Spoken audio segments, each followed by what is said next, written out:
నమస్తే, welcome to our channel. Jaganmohan Reddy హయాంలో తిరుమల తిరుపతి దేవస్థానాన్ని వాళ్ళ ఇష్టం వచ్చినట్టు వాళ్ళ అవసరాలకు అనుగుణంగా ఏ విధంగా వాడుకున్నారు అని చెప్పి ఇప్పుడు ఒక్కోటిగా బయటపడుతున్న పరిస్థితి. ఇక జగన్మోహన్ రెడ్డి తిరుపతి వెళ్ళినప్పుడు అక్కడ తులాభారంలో వైవి సుబ్బారెడ్డి భార్య జగన్మోహన్ రెడ్డి రక్షక గోవింద అంటూ గోవింద నామాలనే మార్చేసినటువంటి పరిస్థితి. అలాగే నిన్న చూసినట్టే కరుణాకర్ రెడ్డి వెళ్లి అఖిలాండ ముందు ప్రమాణం చేసినటువంటి పరిస్థితి కూడా మనం చూసాము. ఇక ఓవరాల్ గా చూసుకుంటే మరి అసలు వీళ్ళకి దేవుడి మీద ఎంత నమ్మకం లేదు, ఎంత చులకన అని చెప్పి కూడా అర్థమవుతున్న పరిస్థితి. దీని గురించి మరిన్ని వివరాలు తెలుసుకుందాం. మనతో పాటు ఉన్నారు టీడీపీ లీడర్ సూర్యదేవరలత గారు. నమస్కారం మేడం. సో నిన్న చూసాం మనం కరుణాకర్ రెడ్డి వెళ్ళేసి అఖిలాండ ముందు కర్పూరం వెలిగించి ప్రమాణ స్వీకారం చేసి అక్కడ రాజకీయాలు మాట్లాడొద్దు అని చెప్పి పోలీసులు ముందుగానే నోటీసులు ఇచ్చినా కూడా ఆయన కొన్ని రెచ్చగొట్టే వ్యాఖ్యలు చేశారు. సో ఈ నేపథ్యంలో ఆయన మీద కొన్ని కేసులు కూడా అయ్యాయి.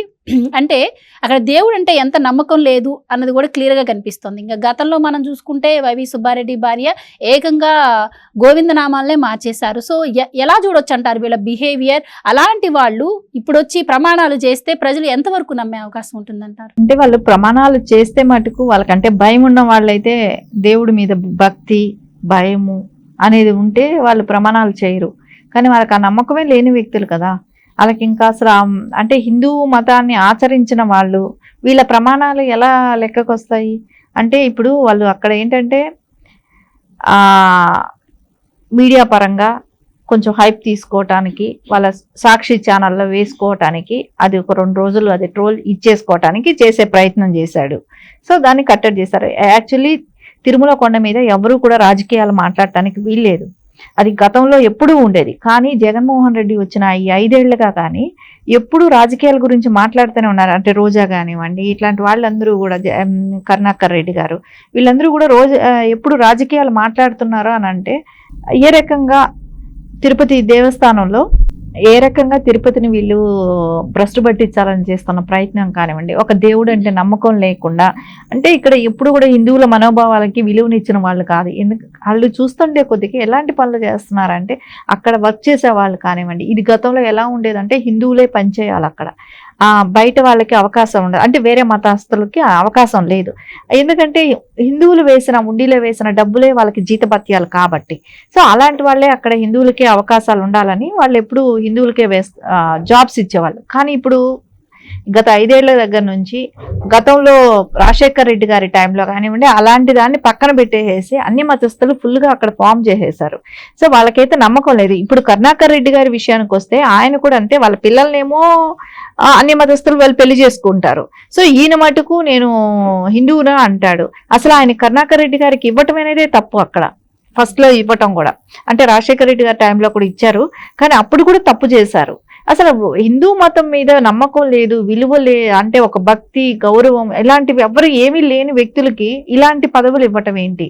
సో అప్పటి నుంచి అది వాళ్ళ ఇష్టానుసారం, అంటే తిరుమల తిరుపతి దేవస్థానంలో ప్రపంచ స్థాయిలో కూడా 2వ స్థానంలో ఉంది. అంటే భక్తులు వేసేదా అంటే డబ్బులు కానివ్వండి ఇవన్నీ చూస్తుంటే మనకు ఖచ్చితంగా అక్కడ ఇన్కమ్ ఉంది అనేదానికి వాళ్ళ కోటగిరి ఉన్న వాళ్ళే, అంటే జగన్మోహన్ రెడ్డి చుట్టాలైన వాళ్లే ఉండాలి అనేది గతం నుంచి కూడా వాళ్ళు అదే చేస్తున్నారు. అది ఒక ఆదాయం ఇన్కమ్ సోర్సెస్ లాగానే చూసారు. సో ఈ రోజు ఆయన తిన్నది తినగా ఈ రోజు వచ్చి దొంగ ప్రమాణాలు చేస్తానంటే ఎవరికి నమ్ముతారు చెప్పండి? అంటే మీరన్నట్టు ఈ ప్రమాణాల మీద కూడా పలు రకాల వ్యాఖ్యలు అయితే వస్తూ ఉన్నాయి మేడం. ఎందుకు అంటే ఈ అంశంతో జగన్మోహన్ రెడ్డి ప్రభుత్వానికి మనుగడ లేదు అని తెలుసుకొని ఒక్కొక్కరు ఒక్కొక్క రకంగా ప్రయత్నాలు చేస్తున్నారు. అందులో భాగంగానే భూమన కరుణాకర్ రెడ్డి వచ్చి ఇప్పుడు ప్రమాణం చేయటం కూడా అందులో భాగమే. ప్రజలను ఎమోషనల్లీ బ్లాక్మెయిల్ చేసి తన వైపు తిప్పుకునేటట్టు చాలా మంది ఏంటంటే ప్రమాణం అంటే నమ్మేస్తూ ఉంటారు. సో అలా ఎమోషనల్లీ బ్లాక్మెయిల్ చేసి ఎంతో కొంత ప్రజలను నమ్మించేందుకు ప్రయత్నంలో భాగంగానే ఈ ప్రమాణాలు అంటున్నారు. మీరేం చెప్తారు? అసలు ఆ ప్రమాణాలని నమ్మవలసిన అవసరమే లేదు. ఆయన వాళ్ళు ఓన్లీ మీడియా పరంగా హైప్ చేసుకుందాం అనే ఒక ఉద్దేశంతో, అక్కడ కొంచెం అల్లరి సృష్టించుదామనే ఒక ఉద్దేశంతో వెళ్ళిన పనే కానివ్వండి, వాళ్ళకైతే ఖచ్చితంగా దేవుడి మీద నమ్మకము, దేవుడు అంటే భయము, అంటే భయము భక్తి ఇట్లాంటివి ఏమీ లేని వాళ్ళు ప్రమాణాలు ఎప్పుడు కూడా మనం తీసుకోవాల్సిన అవసరం కూడా లేదు. ఇంకోటి మీరు అన్నారు వైవి సుబ్బారెడ్డి సూపర్ స్వామి వైఫ్, ఆవిడ ఎప్పుడు బైబిల్ చేతిలో పెట్టుకొని తిరుగుతారు. సో ఆ సూపర్ స్వామికి ఇవ్వటమే తప్పు అంటే వైవి సుబ్బారెడ్డి, ఎందుకంటే అభివృద్ధి ఇచ్చింది జగన్మోహన్ రెడ్డి కదా. ఎందుకంటే గురుస్వామిగా ఉన్నారు అనేది చెప్పని తెలియక సూపర్ స్వామి అన్నారు కాబట్టి అంటున్నా. సూపర్ స్వామి అంటే వైవి సుబ్బారెడ్డి. ఆ సూపర్ స్వామి భార్య కూడా ఎప్పుడు బైబిల్ చేతిలో పెట్టుకొని తిరుగుతుంది. అలాంటి ఆవిడ ఇంకా ఏదో ఒక 2-3 దీనిలో నేను ఎక్కడో విన్నాను కానీ బాగా అపారమైన భక్తి ఉన్నట్టు ఇచ్చేశారు. అంటే గోవులను పూజించడం వీడియోలు ఓన్లీ అది వీడియో పరం కోసం ఆవిడ మాట్లాడిన మాటలుగా ఉంది. కానీ ఆవిడకి అంత భక్తి ఉన్న వ్యక్తి అయితే ఎప్పుడూ కూడా తులాభారంలో కూర్చున్నప్పుడు ఎప్పుడు అక్కడ అసలు తిరుమల కొండ మీద ఇంకొకళ్ళకి స్థానం లేదు. ఒక 7 కొండల వాడి తప్ప, ఆయన ఉచ్చరణ తప్ప, ఆయనని స్మరించుకోవటం తప్ప వేరే వాళ్ళకి స్థానం లేదు. అలాంటిది గుడి లోపల తులాభారంలో కూర్చుని పెట్టి జగన్మోహన్ రెడ్డిని అలాంటి మాటలు ఎలా మాట్లాడుతుంది?